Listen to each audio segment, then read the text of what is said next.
Golden State Warriors forward Draymond Green has been suspended indefinitely without pay by the NBA for striking Phoenix Suns center Jusuf Nurkic during Tuesday night's game. That is what the league announced on Wednesday. And moments ago, Warriors general manager Mike Dunleavy, he spoke on behalf of the team for the first time since the incident. Take a listen. Anybody that has an amount of games or time suggested or in their head, I'm just telling you right now is wrong, because we don't have that. I don't think Draymond has that. I don't think the league has that. So anything beyond that is hearsay.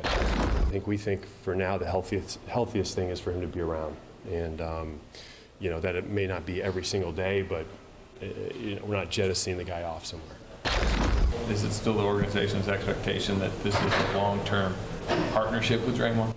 Yeah, I think so. We're committed to him. He's been here for a long time. He's hung a ton of banners and means so much to this organization. And like I said before, I think this is about turning this thing into a positive and getting better. And so I think that happens, and we feel really good because, again, his play has been terrific. It's just been his lack of availability that's not been great, and we want to make that better.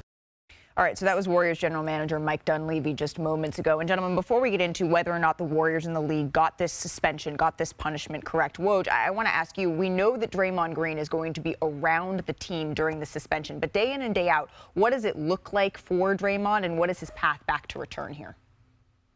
And Malika, listen, I think Draymond Green's fastest path back, and the path that perhaps helps keep him back and available for the Warriors, is working with not just the organization, but the league on getting whatever help he might need for whatever challenges he's facing. And that was a big part of the conversation yesterday, I think certainly among the Warriors, the league office, the Players Association, but also with Draymond Green and the league office, that he was not resistant to that idea. In fact, he embraced it. Now, certainly, I don't think that necessarily gets him back, gets him a shorter suspension. I think he's going to be away for a fairly significant period here. It's hard to imagine it's going to be any less than the Rudy Gobert suspension of 5 games. But I think Mike Dunleavy Jr. is exactly right. I don't think it's etched in stone, but I think what the league wants to see and what this organization wants to see is progress and effort and a determination to not just get back, but to get back in a place that allows Draymond Green, to be sustainable with this organization. But still, this is a league suspension. Yeah. This isn't the Jordan Poole situation where the Warriors had latitude on how long he would be away. The league does not necessarily, they don't usually, almost never get involved in an inter-team fight as it was, or punch as it was with Jordan Poole.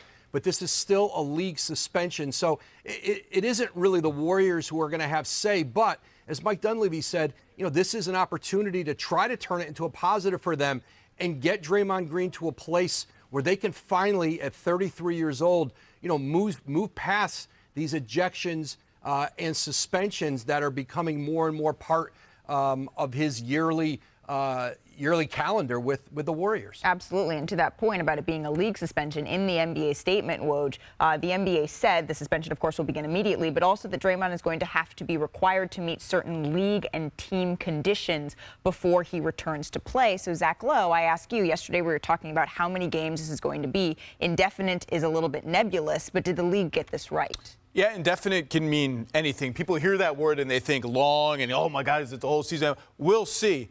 I have to apologize to Perk a little bit because he pitched 25 games yesterday as a suspension. Now, we'll see if it's 25 games. That still seems, indefinite. Indefinite doesn't mean 25 games. But I think, and I said it was off the rails. And I think what I, maybe as a non-former player, didn't quite internalize the way you did is it's dangerous. It's dangerous for other players. And you're an inch or 2 inches away from a much more serious situation, both in the Jordan Poole thing, who was on his own team, and that really screwed up the team for a long time. And I think the repercussions of that punch are still being lived out now, both with Jordan Poole and Draymond Green, who has never recovered his standing with the team totally since then. But I think the league did get this right. And look, I think for us to sit here and talk about how many games it's going to be, like Mike Dunleavy said, is premature. Because you know how many games it's going to be? It's going to be until they trust him to play basketball safely on the floor. No, I agree, Zach. And here's the thing. Draymond Green has lost the respect of his peers, not just in the organization. We heard what Nurkic had to say about him, right? We saw Kevin Durant comments last night after the game. And when you think about who Draymond Green was before all this started happening, he was one of the OGs around the league. But let me go back to all the people that are speaking out, right? We heard from Nurkic, Kevin Durant, and we just heard from Mike Dunleavy. I really don't care about hearing from either one of those guys. Damn it, where's Steve Kerr? Steve Kerr, he voices his opinion about everything else, and he voices it loudly for everyone to hear. But when it comes down to Draymond Green and these actions, it seems like he shies away from the moment. And this is not the time for him to shy away from the moment. I want to hear Steve Kerr today to come out and make a statement and say, Draymond was wrong. This will not be tolerated. As long as I'm the head coach here, it's a certain standard that we're going to have to do. Yeah. And Draymond's going to have to show us and come back and make sure that he's locked in, and I won't tolerate this. I want to hear from Steve Kerr. Yeah, this is an unusual tactic for the league to take to name, an unspecified suspension.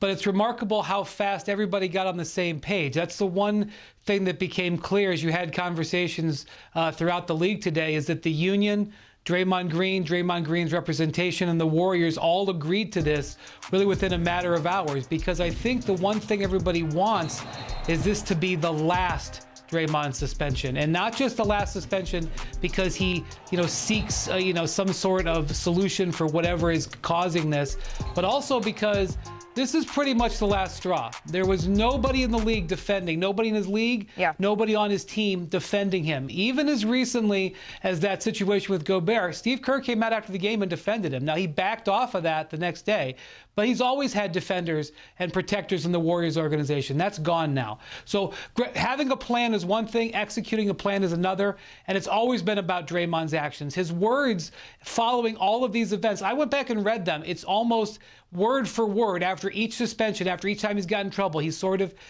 been contrite and said, I'll get better, I'll learn from this, I'll be a better leader. And then a little while later, something else like this happens. So all the planning and words are really meaningless at this point. It's about actions, the actions he takes between now and when he's potentially reinstated, and then how he's going to spend the rest of his career. Because it's going to go one of two ways, and that's the tipping point we're at right now. Perk, to your point, we did hear from some of Draymond Green's former teammates, including Kevin Durant. Let's take a listen to that. That was insane to see. Glad Nurk is all right. Never seen that before on a basketball court in an NBA game. I hope Draymond gets the help he needs. It's been incident after incident. So I know Draymond, and that's not, he hasn't been that way when I was around him and coming into the league. So hopefully he gets the help he needs and get back on the court and, put all this stuff behind him. So, Woj, while we wait to hear from the Golden State Warriors more from Steph Curry and from Steve Kerr, what more can you tell us about how this is reverberating around the league as a whole? Well, listen, I think, as Brian said, I think that the idea that of an open-ended suspension, but one where, people, all this sort of different constituencies around any one of these, league office, team, the agent, and the Players Association, largely agreeing. I think what will be interesting here is how long does this drag out? Typically, the Players Association would not like the idea of an indefinite suspension. But, think about the particulars in this. Andre Iguodala is now the interim executive director of the Players Association. And certainly, his history relationship with Draymond Green. I think that certainly played a part in it. And listen, I think because Draymond Green was open to going out and seeking the help, whatever help he might need, and was open to how this was being presented to him, and knowing, that he could not be resistant of this. He could not be defiant in the aftermath of this, of the Nurkic punch or swipe, whatever you'd want to call it. And so I think for now, Players Association's on board with, seeing how this plays out over time. But there could come a point, whether that's 8 games, 9 games, 10 games, however many, where perhaps their position is different. But I think for right now, I think everybody involved, and Zach said this and Perk mentioned about, just the player safety issue. Those are all factors in seeing what's, a very unique situation. And again, a player in Draymond Green whose behavior and actions on the court simply aren't sustainable in this league, and they're not sustainable for the Warriors, and there's going to have to be change. And guess what? Draymond Green really needs to be grateful and thanking the NBA because they really gave him a pass, right? Because they're putting the ball into his court, right? The cooperation of him getting help, right? Him being able to go in and cooperate and identify that he has a problem and look to be a better person. They put the ball in this court because that's going to determine the length of it. I got to ask, if you're Steph Curry, Zach, how are you feeling in this situation? I mean, you're disappointed. I mean, Brian mentioned how the Warriors over and over again defended Draymond Green. Sometimes like full-throated defenses. I was with Warriors officials when the suspension in the 2016 finals got announced. They were apoplectic. They were furious at the league. That's gone. It's gone from everybody. There was no reaction from anyone except for calm acceptance and sadness that this happened. Steph Curry is the reason everything has happened for the Warriors in the last 10 years. He's the reason that arena exists. He's the main reason for 4 titles. He's the reason Durant went there. He is everything to them, and he's still good enough to be the best player in a title team. I'm sure he's sad about the way Clay's playing. I'm sure he's sad about the way Andrew Wiggins is playing.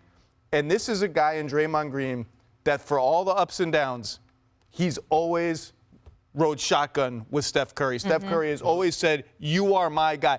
When Steph Curry was slumping a little bit in the 2015 playoffs, the first year they won the title in Memphis, it was Draymond Green who said to him, come out, let's have a drink. Let's discuss this. Let's get over this loss and move forward.